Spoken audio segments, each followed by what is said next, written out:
Welcome to Nashville North Studios. We're here for Field of Daydreams with the solo show of Grace and Michael Zambelli. Really some beautiful things, as you can see on the invitation, one piece by each of them. And we had our opening a little while ago, and in the room here with their work. This is some of Michael's works. And Michael, if you don't know Michael, you will know that he was an industrial designer and still is. And you can see he loves cars and he loves to paint cars. And he has collections of radios and he has collections of clocks. And what a beautiful job he does with them. And the colors, we were talking about the people, when they came into the show, they said, oh, it's like going to a candy store. Everything is just wonderful and you want it all. So we hope you can stop by and see it in person. And then we have Grace's work. And Grace is a beautiful person and painter. And she's a psychologist. And you will see people in her pieces, even if they aren't really visible. People are in all of her pieces having a life and a conversation and going places and enjoying life. So there's a few of her pieces, and then we have a wall where they're both together. So it's important in your home that you see that you can hang diverse art in your home. The key to that is that you like it and it will look beautiful. So we're going to invite Grace and Michael to come in now, come see their show when you can. Hi, Grace. Hi, Michael. Hi, Judy. Come on in and sit down, and I'm going to put the camera down. Our low budget here. Make sure that you're where you're supposed to be on the camera. Let's see. There we go. Let me check it outside. Fantastic. Are we good? We're a little crooked. We're a little crooked? We can lean if you'd like. Yeah, lean to the left, lean to the right. Yeah. Remember that old one? Absolutely. Well, not too bad. Okay, great. Let me grab a chair. I'm going to sit out here in the hall. Okay, fair enough. We're going to have our little conversation for everybody to enjoy. A lot of people like these because they like to get to know the artists, and they don't always have that opportunity. They might not be able to go to dinner with you or take a walk with you on the beach. Or, sure. So this is their opportunity. So as I said in the intro, Grace, you're a psychologist, and Michael, you're an industrial designer, and both important professions. Michael has made things that many of us use and we don't know that it's Michael behind the design, and Grace has helped a lot of people, so you're very people oriented. That's correct. Yeah, so do you still work as a psychologist? Yes, I work in a private practice, and I see people using psychology and therapy to help them. But I think that my true love is to think creatively, and I do that in my work as a psychologist, and I do that in my work as an artist. I actually started out as an art therapist. That was my training in college, so I used elements of psychology and art as a way to help people with various types of emotional or medical or problems that were keeping them back in life. So my art right now, though, is my own therapy because it helps me feel good and creative and gives me a purpose, and it's an excellent method of expression for things that I see, things that I feel, and I feel like the paintings that I have here in the show are a good example of that. very true. So in your art therapy, do you actually paint? Do people actually paint with you? Yeah, and you could do any kind of art in Mhm. art therapy. You can use paint, you can use clay, you can draw, you can, sometimes it's just using crayons or paper. The idea is to express your emotions using visual imagery. And in using that visual imagery, sometimes there are no words to describe how you feel. A picture is worth 1,000 words, so you can express that through your art. So, Michael, you two married at We are. what age? I was 26. And I was 28. Okay. So That's when we you've got been together a few years. Just a few, Just yes. a few years. Probably more than we want to count. Oh, But no. I met Grace when she was an art therapist working at Riverview Hospital in Red Bank, New Jersey. And I was doing some volunteer work there, and I was just so interested in the profession of art therapy as an industrial designer, and I found the work that Grace was doing just absolutely fascinating.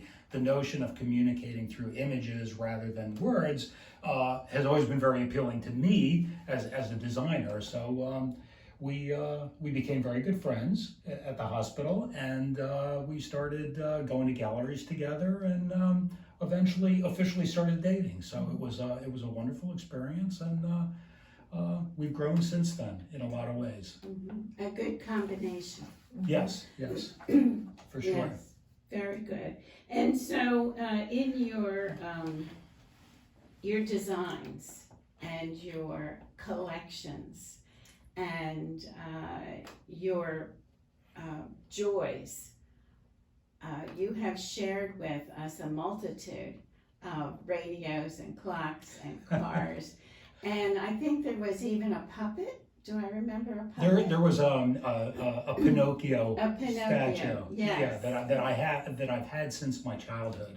I lived in Italy for a number of years, and I don't recall the name of the town, but we visited the little town in Italy where Pinocchio was essentially born. And my father and mother bought me this Pinocchio wood carving, and the nose comes out, and it's a beautiful piece of Italian craftsmanship. It's a treasure. It is a treasure. Yeah. Absolutely. And I so, think that's the nicest thing about what Mike does. Mike takes little treasures like that and he displays them through another media, through painting. mhm. So while you could look at the actual object and say this is really cool, then he takes it and he makes a painting out of it, which really Yes. is just another way to appreciate it. It is. It is. It immortalizes it. Mhm. Yeah, and I generally paint things that mean something to me. Uh-huh. And that's, you mentioned my clocks and my radios. I've been collecting them for quite some time now.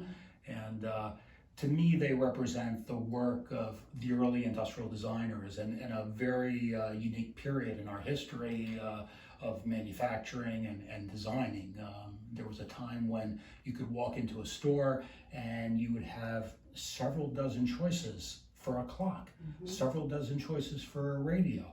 And, to me, that was essentially the heyday of industrial design, when designers were often considered stylists, which is, probably somewhat of a dirty word today in the design community, but there was something free and fun about it that, to me, I just find very interesting. And I thought when I would go to these flea markets that I need to preserve what these designers were doing, and that's why I started collecting these products. So, and now I paint them. A lot of the designs go along with the cars at the time. Absolutely. The colors and the line. Primarily from, I guess, post-war through the 1950s into the early 60s, designers just did an incredible amount of work. And of course, the United States was the biggest manufacturer in the world. So there was just so much going on, and there were so many opportunities for designers. Now, I didn't participate. I'm not that old. I started designing in the mid to late 70s. So, I came onto the scene a little later, but now it's kind of fun to look back and to paint some of these things. It leads me to really appreciate the designs and what the designers were wrestling with in terms of balance and form and just, stylistic elements to make the product interesting and to have its own personality. And they do. They do have a personality, and each one tells a story. Be the car without headlights that has had quite a life already. You've given it yet another life on the canvas. Yeah. So people can see it and appreciate it. Yeah. That it's interesting that you're talking about that particular painting, because that's an unusual one in that it's a Morris, which is a British car, and I found that car here in South Jersey, and you never see a Morris on the road anymore, and I'm walking through this salvage yard and I see this car and go, wow, like I wonder what the history behind this car is and why is it in South Jersey. So captured it with acrylic. It will remain a mystery. It will remain a mystery. Yes. So, Grace, your paintings come from your travels and the places you love. Your scenes that capture your eye, seeing people enjoying life. Mm-hmm. So, a lot of them, do they come from Ventnor? A lot of them are from Ventnor. Some of them are from places I've visited. Some are just people that I see in my everyday life. Yes. I'm always looking for that decisive moment or some stance somebody takes that is just not posed. Yes. People have asked me to do commissions, and they ask you to paint people, and I have the hardest time painting people that are posed. So I'm always looking for just something that you would not notice, but you notice it now because it's going to be immortalized, as you said before, in a painting. Mm-hmm. So I'm looking at the painting above your head of the three women at the ocean. And I think many of us have been there in that moment. So we can easily relate to many of your paintings. Right. Because we've been there. We've seen the ice cream man. Mm-hmm. We've seen the surfers on the beach, or been a surfer on the beach. Mm-hmm. I really related to them, and of course the colors are so, I'm going to have to say, seductive. They seduce us to that happy moment that we find when we get to our destination. Absolutely. Yeah. Absolutely. I spend a lot of time trying to figure out the colors. Yes. I do. I often will paint the painting like 3 or 4 different times to get the colors the way I like them. Mm-hmm. I can vouch for that. She does do that. So She's constantly refining her paintings. They're layered. Oh yeah, Yes. yeah. I use a lot of glazing in my paintings to just get one color to look the right way under the next color, and that's pretty labor intensive with acrylics. These are all acrylic because the acrylics dry Yes. very quickly Yes. as opposed to oils where you can mix up a color and keep it for a while. Mm-hmm. But color is really important. I think that probably comes from my art therapy background. You mentioned the painting behind me of the 3 people running in the water. I will not paint people unless I feel like there's some kind of emotional connection. So when I did that painting, I have 2 sisters, and it reminded me of when we were young and my father would take us and mother would take us to the beach for the day. I grew up in a large family. I had 6 siblings. So they would load us up in a big station wagon and take us to the beach, and my sisters and I, we would just run into the water. So the painting behind me started with that thought in mind. And then when I think about that, I think about how I feel, and then I think about how the colors have to express what I feel, but also provide a pleasant visual image. Mm-hmm. And when you talk about layering, having the opportunity to watch Grace paint, I know in the future when they're x-raying your paintings, they're going to see all of the other paintings that you did prior to your finished painting, which will be fascinating to the historians True. when they see the painting under the painting under the painting. Yeah, I guess that's like why I'm a psychologist, because when you work in therapy, you're constantly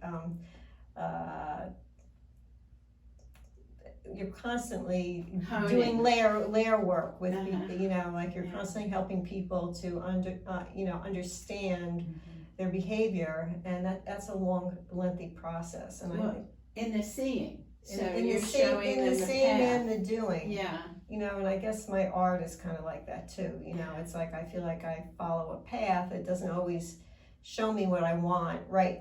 And it's a process, which is one of the reasons I enjoy doing acrylic. I do pastels, which I definitely enjoy doing it, but with that media, it's, you know, you have to put it down and you're done, which is nice too. Yeah. You know, it's a different type of expression. Mm-hmm. But I really, with these paintings here, I really enjoy them because it allows you to really meander. Yes. Yeah, that's one of the things that I really like about acrylic painting, the fact that the paint dries so quickly. It allows you to modify the painting. It allows you to paint over the painting. And I work very fast, and it's just nice that the painting is dry within a couple of hours, and you've got a finished piece. Absolutely. So, Michael, you paint cars, products, and buildings. We haven't talked about the buildings. The buildings, yeah. You know, when I first started painting, which wasn't that long ago, I'm attracted to a lot of vintage architecture, and you know, Grace and I are fortunate enough to live in Ventnor, and there are just so many wonderful buildings and homes from the 1920s, 1930s. And you know, like the products, I find the buildings interesting because of the architectural details and the story that we all imagine, you know, associated with these different buildings. And you know, I just found them appealing, and sometimes it's a challenge to get the proportions right and to get the details that you see in every building. And the way the light hits the building, it kind of defines the form. So that's what's appealing to me. Although I haven't painted a building in a while, sometimes I'll, as you can see on the wall here, I'll put a building in the background. You know, I enjoy having a car in a particular situation where there is a little bit of architecture in the background, even if it's in some cases very sad and you know, dilapidated, but that's okay. Yeah, not in its prime. Not in its prime, that's right. Yeah. So, with your passion for design and your psychology, helping others, you both do help people. And I know that at one point, Michael, when you had your solo show here, you gave an art talk. Yes. And you had a slideshow, and you regaled us all with the history of design. Oh boy, I did that to you. My apologies. No, and you had a picture of a building also in that show, and people came in and asked where in Italy the building was. You know, and it was in Ventnor. So we told them it was Ventnor, Italy. Yes, I know the painting, and you're exactly right. I painted that house because it reminded me of my travels in Italy and the Italian villas, which are just, you know, just amazing, you know, examples of craftsmanship, Italian craftsmanship and masonry work. So that building in Ventnor, and actually there's quite a few homes in Ventnor that have a very Italian look to them. You know, they remind me of the structures that we've seen in Italy in our travels. So when you support each other in your art, which you're very supportive, one flatters the other, one supports the other. You don't see that a lot. I know my husband and I are in music and art, and we have no problem with that, and you two have no problem.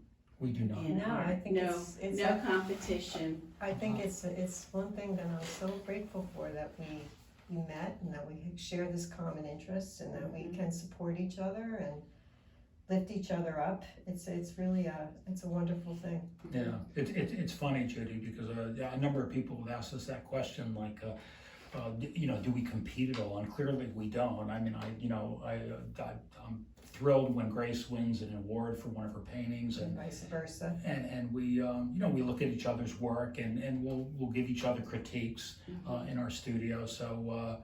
Yeah, actually, you know, I think we've benefited, in fact, from the fact that, you know, we're both artists and we're both developing our skills, and you're always learning. So it's, you know, and our subject matter is so different, and I think that's what makes it interesting. And you show in a number of places, and right now, I know you, Michael, have a bottle at the Chanel show. Yes, I do. Yeah. Yes. And Grace, do you have anything? Yes, I do have a piece in Okay. here. Yes. I have cocoa on a chair. Cocoa on a chair. Very nice. So the person Person, herself. yes. Standing on the chair Perfect. if you make the connection. Yeah. Yeah, Very it's an nice. interesting show. Yeah, it was probably I'm guessing that's the first perfume bottle that I painted instead of a clock or a radio. Yeah, it's But it was really, fun. it was a really nice show too. There were Yeah. beautiful art pieces in there. Yeah, people put in some very creative images and paintings. And your sure. work can also be seen at the Art on Asbury. That's correct. Yeah, Mhm. yeah. There's a show there once a month. So yeah, we often participate. Are there other places in New Jersey that you also show? Not at the moment. We were showing in North Jersey, but since we're pretty much in South Jersey now, we limit ourselves to the South Jersey galleries, you know, which is great. And clearly, Nashville North Studios is Our favorite. our favorite. Well, And we, welcome the opportunity to show here on a regular basis. well, we're thrilled to have you, always thrilled to have you. Do you want to talk a little bit about art shows? And you had mentioned earlier to me about the process that artists go through. They have to submit in some shows where they're juried. Yeah.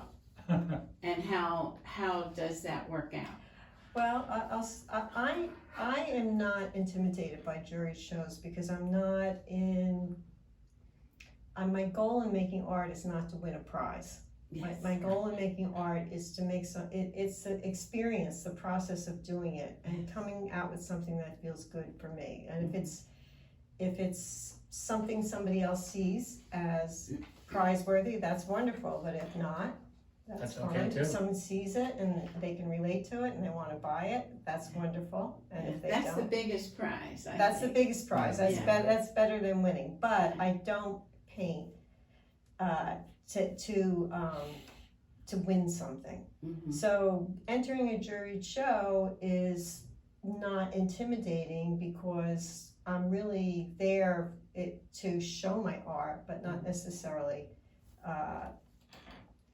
have an expectation that I'm going to win something. And I think you kind of feel the same way. Yeah, absolutely. I totally agree with everything you said. In fact, I always find it interesting that a lot of artists are, they get really upset if they don't get into a jury show or if they don't win an award. And really, that's part of the process. I mean, you've got to have pretty thick skin and you can't take it personally because I truly feel, even though we all have our preferences in terms of what we like and what we don't like, art is very subjective. I know, for example, Grace submitted one of her paintings up in North Jersey. It won a very prestigious award.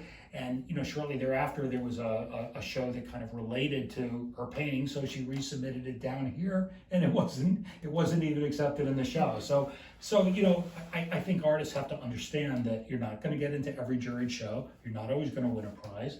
But as Grace said, that's okay because, you should be painting what you want to paint and you should be following your passion. I think it's easy for us to be like that because we're not dependent on our art for a living, and Yeah, I think that makes true. a big difference for artists young artists especially, who commit to learning art and then expect to find a career in that profession and support themselves. It's a really hard field to Yeah. make it. Just like your husband knows about music, it's Yes. it's really hard to make it. Yes. So it's easy to not be upset if you don't win a prize, if you're doing it because it fulfills your need to create. Then a juried show isn't going to have that weight over your mind. Many people have a regular job that pays for their addiction to painting. That's Absolutely. exactly what that's Yeah. exactly what painting is like for me. Yeah. It's like an addiction. I don't Yeah. think I could live without it. Yes. Yeah, it is. Yeah. It's a beautiful release. Mhm. It's a meditation. Absolutely. It's a journey. Mhm. It's therapeutic. And it's a book. Yeah. Every painting is a book. Yeah. So, and that you can make that and share it in such a delightful way as the gift. Right. And the second gift is when somebody sees it and can relate to your art Yes. in a way that they pick up on what you're trying to say, or even they find something that you didn't know that you were trying to say Right. that they could relate to. Yeah.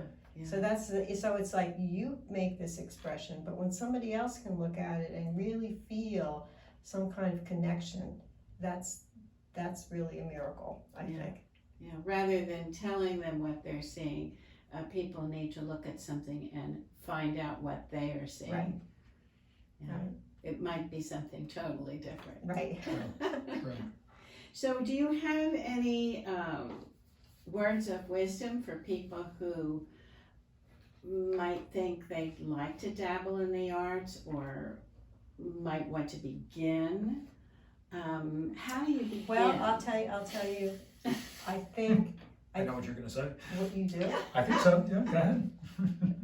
Well, why don't you say it? I'll tell you if you're right or you're No, wrong. I'll let you talk about how you got me involved in painting. Yes. That's where I thought you were going. Yes. Yeah. So That's feel how free to. we know each other way.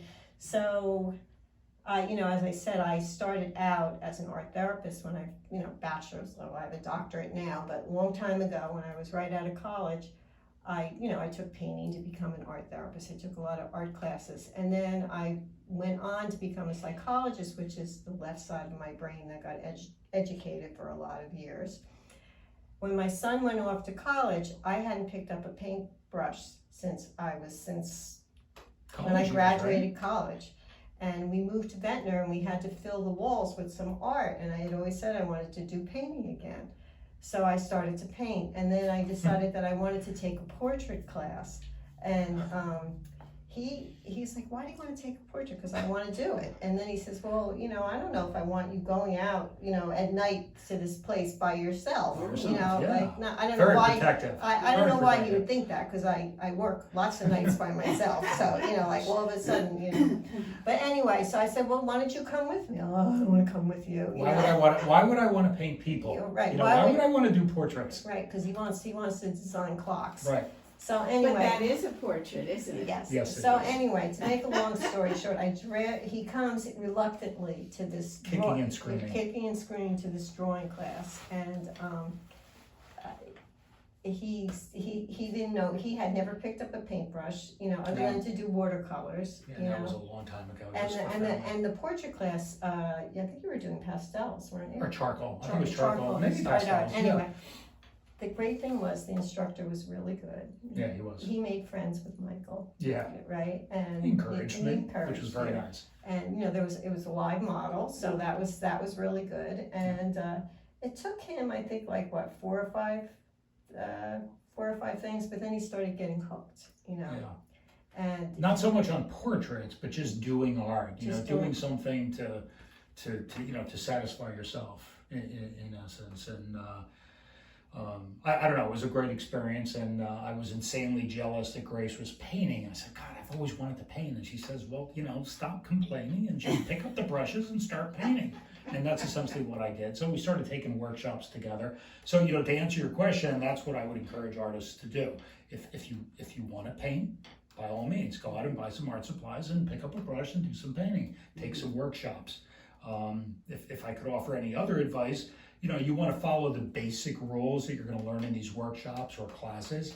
But don't be afraid to break the rules too, and try to follow your passion. I think that's really, really important, because if you're going to take a workshop, you don't want to become a clone of the artist that you're studying with. You want to find your own voice, and that was really important to me. And most of my art now relates back to my career in design and my interest in the history of industrial design, my interest in the history of automotive design. So I think that if you allow your passion to surface while you're painting, your paintings will be all the better for it. And Paint again, what don't be you afraid to love. break the rules. Paint what you love. Paint what you love. And Exactly. anybody can do art. Yeah. I worked many years as an art therapist with people from all different walks of life and all kinds of disabilities, and people with no talent, or they thought they had no talent. You can teach anybody, and you can do art. Well, we all did it as children. Yeah, that's right. And That's then we move away from it. Yeah. Right, But we all have that ability. We're born Exactly. with it. Yeah. right. Yeah. It's not exactly encouraged in school, right? You've got to How study will your you math make a and your history. living? Yeah, exactly. Exactly. Yeah. But would you like to give us a little tour? If I pick the camera up and hold it around, there might be a painting or two you'd like to say something Sure. about? Sure. Why don't you Okay. want to go first? Sure. I'll step out of the picture plane. So I'm going to pick up the camera. And where would you like to start, Grace? Let's see. We could start with this one. Okay. Here. Mhm. Okay, that's a painting of Ventnor Surfers Beach, and Ventnor and this whole area, around dusk is just so beautiful with the light. So I was trying to capture the light and just the quiet, feeling of what it's like at the end of the day after you've been on the beach and you're crusty with sand and you've had a really good day of exercise, and I was really working hard with the light and the color to get that. Well, you captured it beautifully. So, and go ahead. And this painting down Mhm. here, I talked before about how I like to get a slice of light. Mhm. This is a painting where Mike and I went with our brother-in-law and sister-in-law and my nieces Mhm. and nephews to Italy. Mm-hmm. And we were staying at a villa, and everybody was just kind of like doing their own thing. And this is not from an exact photograph. This is just, I was trying to use color and just poses of like just people just doing their own thing and relaxing in Italy. And when I look at that, I think like my niece in the foreground, that's like just her stance. Or, I think of my other niece, Jessica, was on her phone a lot the whole time she was there. So, I think this is a good example of how I try to capture just like a slice of life Mm-hmm. in a place that we were really happy, and trying to use color and shape and just body gestures to, Mm-hmm. The color is very important too. yeah. It all leads one into the other. And there were a couple of comments about your one at the top, one with mask and one without. So that's our time of COVID, yeah. COVID, yes. Yeah. Mm-hmm. Yeah, that's again in Ventnor Beach under the boardwalk, and it was just a really nice day. It was from last summer when everybody was really very scared of COVID and Mhm. catching it, and where you weren't even sure if you could be outside without a mask. We were all terrified. Yeah. We Very were. much so. Yeah. So, that was just an example of just two people walking and having a good day. One not so afraid, had their mask down, Yeah. and one really needing their mask on. Very nice. And Michael, we see a couple of your radios in a car on this wall. I don't know if they're the ones you want to talk about. That's fine. Yeah, again, talking about the history of industrial design, when I look at a radio like that and I compare it to what we're accustomed to today, when we have our iPhones and our Androids and, everything is a flat screen, and you see something that looks like the dashboard of a car, to me, that's what makes that interesting, and that's very representative of what designers were doing in the 1950s. And I don't know, from a form standpoint, I think it's incredibly creative, and that was my desire to capture it. It looks like a face to me. Yeah. Doesn't it? Well, there's something very interesting about the symmetry, and I Yeah. know in a lot of art, it's important to create an interesting composition and to make sure there's a certain amount of asymmetry. As a designer, you often want balance, and to me, that radio represents a very interesting balance of elements. Whereas if you take a look at the radio over there on the right, the designer there was actually going for an asymmetrical look, but yet there's still a certain balance there between the clock and the speaker grill and the elevated portion of the radio versus the lower portion. And it all seems to work. It's a very unusual design. And of course we have the Etzel too, which is always an interesting story because of its failure in the marketplace, and a lot of people attribute that to just the rather unusual grill design at that time. But there were so many other reasons why the Etzel failed in the late 50s. Just the timing wasn't correct. The marketing was abysmal, but The car, from a design standpoint, is very interesting because they were attempting to get traditional elements in a contemporary car. The notion of a vertical grille was somewhat of a throwback to what cars looked like in previous decades. And it was aimed at the up-and-coming executive, which I guess, at the time, people didn't want to think of themselves as up-and-coming, the junior executive, if you will. But, The young people. yeah, exactly. They saw themselves in, I guess, in a better light than that. But yeah, so that's pretty wonderful. much it. Well, I want to just say thank you to both of you. If I could say thank you for coming. Thank you. And this has been enjoyable, and we're going to post this on YouTube. Oh boy. So you can say hi to everybody on YouTube. Great. And we look forward to doing a fourth Friday every month and having a new group or person in the solo room. So your next up behind you is Chuck Law Excellent. and Great. Sand in Your Shoes. Great. Fantastic. So that'll be later this month in June. All right. And Thank before you. before you sign off, Yes. thank you so much, Judy, Yes. for the opportunity that you gave to us over the last few years and that you give to so many of the artists here in South Jersey. I know I speak for everyone when I say we really appreciate all the hard work that you do in your gallery. And Thank we're you. very fortune to be represented here. Thank you. Thank you. It's Thank you our so much. honor and pleasure. I would curtsy, but then we, Yes. it wouldn't work out. All right. Good. Thanks, Okay. Judy. Thank We'll see you later. you. See you later. Bye-bye. Bye-bye. Bye.